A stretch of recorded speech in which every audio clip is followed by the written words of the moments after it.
Everyone, hope so you all good. आज हम chemistry का एक बेसिक टर्म होती है वो हम स्टडी करेंगे जो कि एटम है, और हमारी पूरी की पूरी केमिस्ट्री एटम के गिर्द रिवॉल्व कर रही है।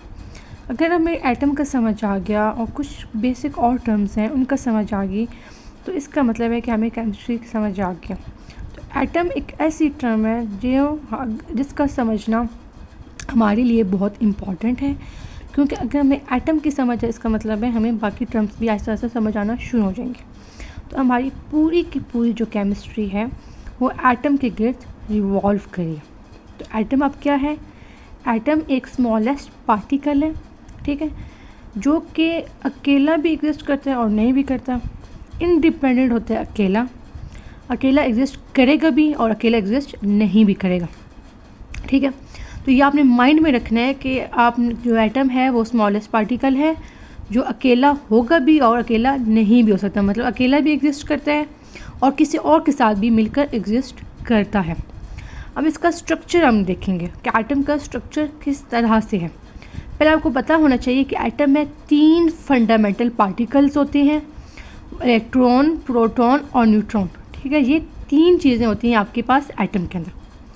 एटम के 2 पार्ट्स होते हैं, एक होता है न्यूक्लियस और एक होता है इलेक्ट्रॉन, ठीक हो गया।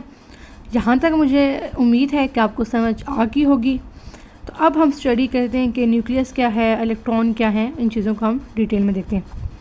न्यूक्लियस आपके पास एटम का अंदर वाला पोर्शन है, ठीक है, और इलेक्ट्रॉन आपके पास एटम का बाहर पोर्शन है जहाँ पे वो रिवॉल्व करते हैं, ठीक है।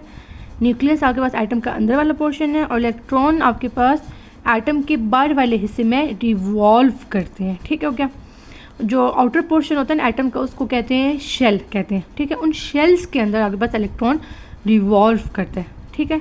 यहाँ पे आपने इस चीज़ को माइंड में रखना है कि न्यूक्लियस आपके पास एटम का अंदर वाला हिस्सा है और इलेक्ट्रॉन आपके पास जो एटम का बाहर वाला हिस्सा है जिसको शेल बोलते हैं उसके अंदर इलेक्ट्रॉन्स रिवॉल्व करते हैं, ठीक हो गया। अच्छा, इसके बाद आपने देखना है कि इसका स्ट्रक्चर किस तरह से होता है। तो अगर आप फोकस करें तो इसका स्ट्रक्चर इस तरह से है जैसा कि सोलर सिस्टम का होता है।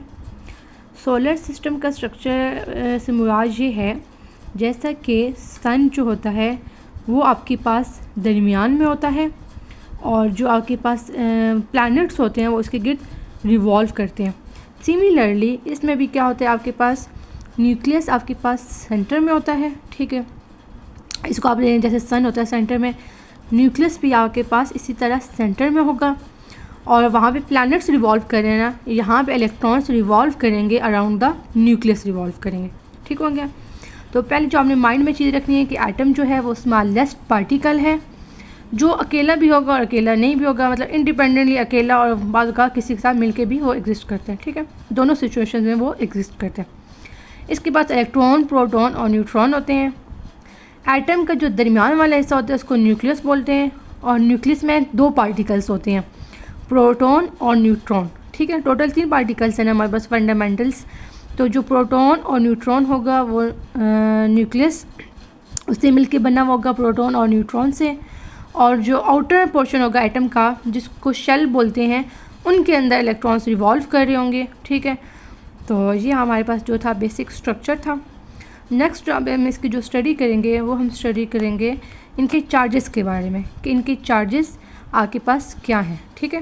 पार्टिकल्स के चार्जेस की बात करें, हमने कहा था कि हमारे पास 3 फंडामेंटल पार्टिकल्स हैं, इलेक्ट्रॉन, प्रोटॉन और न्यूट्रॉन। प्रोटॉन का चार्ज होता है पॉजिटिव, इलेक्ट्रॉन का होता है नेगेटिव और न्यूट्रॉन का कोई चार्ज नहीं है। इसको एज अ ट्रिक आप इसे याद करें कि P से प्रोटॉन और P से पॉजिटिव, इलेक्ट्रॉन का चार्ज नेगेटिव, N से न्यूट्रॉन और N से नो चार्ज, ठीक है। और आपने एक यहाँ पे इंपॉर्टेंट पॉइंट मैंने यहाँ पे लिखा हुआ है, इसका मतलब ये है जो आपने इसको माइंड में रखना है वो पॉइंट ये है कि जो एटम का मैस है, जितना वेट एटम का वो किसकी वजह से, न्यूक्लियस की वजह से। इलेक्ट्रॉन्स का वेट बहुत कम होता है, ठीक है। तो एटम का जितना भी मैस है वो किसकी वजह से, आपके पास न्यूक्लियस। और न्यूक्लियस आप किससे मिलके बना है? न्यूक्लियस बना है प्रोटॉन से और न्यूट्रॉन से मिलके बना है।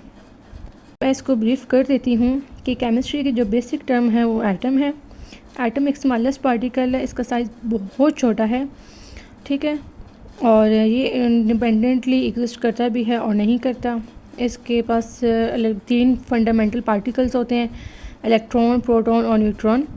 एटम के 2 पार्ट्स होते हैं, एक होता है सेंट्रल पार्ट और एक होता है आउटर पार्ट। और जो सेंट्रल पार्ट होता है वो होता है न्यूक्लियस, और न्यूक्लियस मिलकर बना हुआ है प्रोटॉन और न्यूट्रॉन से। और जो आउटर पार्ट होता है जो वहाँ पे क्या करते हैं, इलेक्ट्रॉन्स रिवॉल्व करते हैं, ठीक है, न्यूक्लियस के गेट्स। और इसका स्ट्रक्चर मैंने आपको बताया इसी तरह होता है जिस तरह सोलर सिस्टम, ठीक हो गया। अच्छा, उसके बाद है आपके पास चार्जेस। तो प्रोटॉन का पॉजिटिव, न्यूट्रॉन का कोई चार्ज नहीं है और इलेक्ट्रॉन का नेगेटिव चार्ज। और मास ऑफ एटम किसकी वजह से होता है, सारा का सारा जो मास होता है वो न्यूक्लियस की वजह से होता है। उम्मीद है कि आपको ये वाली टर्म समझ आ गई होगी। तो इंशाल्लाह नेक्स्ट वीडियो में हम इसकी डिटेल नेक्स्ट टॉपिक्स करेंगे।